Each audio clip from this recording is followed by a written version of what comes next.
Behind every news story, journalists are making a lot of decisions that require considering a variety of ethical concerns. Weighing the impact of those decisions and celebrating the rigorous ethical thought behind them is part of what makes the Shadid Award so unique. Now, as journalism moves forward in this rocky time, in this polarized time, this award's emphasis on care, on ethics, on good journalistic practices is so important. Now, what the Center is trying to do here is push the field of journalism into fulfilling its promises and its obligations. One, I began the story on the ground. I was there when the coup broke out. I was there with people, speaking to people, working with activists and protesters, seeing what they were doing. And that gave me a unique insight. And I was able to bring more insight. I was able to bring a depth of knowledge that perhaps other reporters weren't. And we wanted to go a step further and really find out what was actually happening. Accusations of torture. Well, let's find out what actually happened in those cases. Let's follow up. Let's not just share the post or the video. Let's not just have a brief, responsive analysis. Let's actually dig deeper and try and find out what's actually happened. And do that in collaboration with other people, with experts, with people who really know what they're talking about.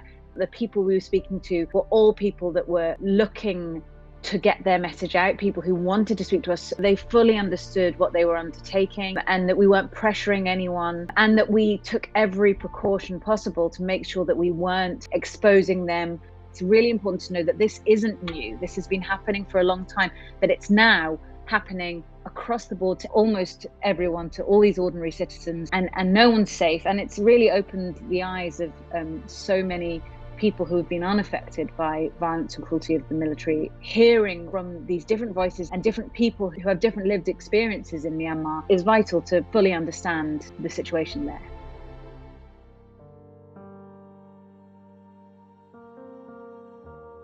Early on, when we started reporting these stories and we were looking at people who were severely mentally ill, but were also being accused of very terrible crimes, what we were very conscious, what we were very aware of from the start was that we did not want to stigmatize the mentally ill. They had the type of severe mental illness that it was so severe, so debilitating, that they could not stand trial, that they could not participate in their own defense. And that is a significant mental illness. They were often just being completely lost in the system. They were often released back into the community with no supervision, no help, no support. And we were trying as often as we could to show that the support that they were not given was having a great deal of impact on them. And then the impact to show was, well, there are other victims now. As we reported these stories, we were being as careful and considerate and as compassionate as possible. It wasn't just that, yes, they need treatments, they need supervision, but there are also victims here. There were victims of crimes, very severe, heinous crimes, and they couldn't be ignored either. So we were trying to weigh both areas and make sure that we were showing equal importance. There's no real villain here, so to speak. There's a system that's let a lot of people down, that's failed a lot of people down on both sides.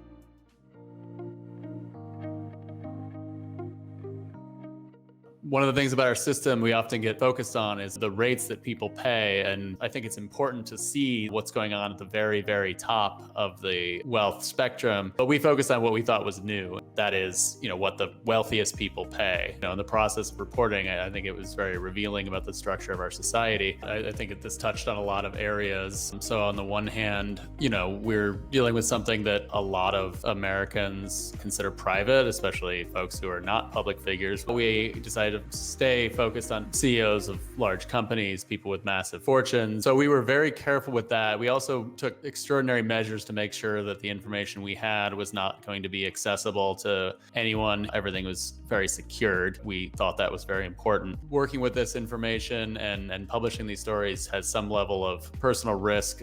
We thought that these stories were worth telling. All those things kind of came into play as we worked our way through this.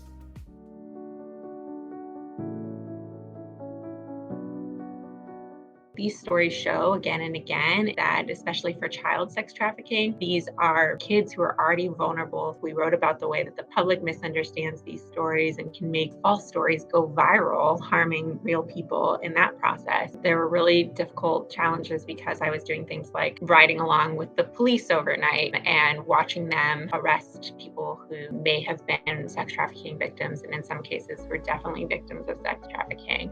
We're not just asking people, can I interview you once?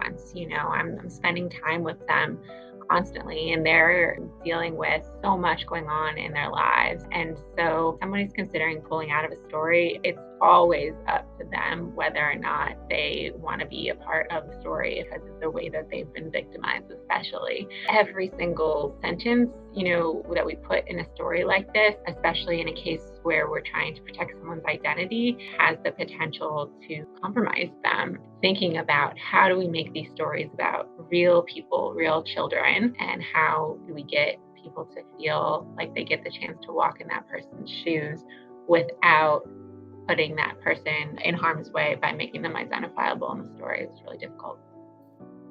I'm amazed at how much thinking and care goes into the production of these stories, whether it's videos from hotspots around the globe to domestic challenges and crises, where protecting the confidentiality of sources and the way information is obtained is of the essence. As judges, we look for evidence of all of the thinking that goes into the production of these pieces. For me, a first-time judge, it's been a very rewarding practice to watch, read, and review so many outstanding pieces of journalism all throughout the country, all throughout the world. It was some outstanding work and made it hard to judge and pick out who was a winner, and what was such an amazing compilation of stories that we saw from all the submissions from around the world.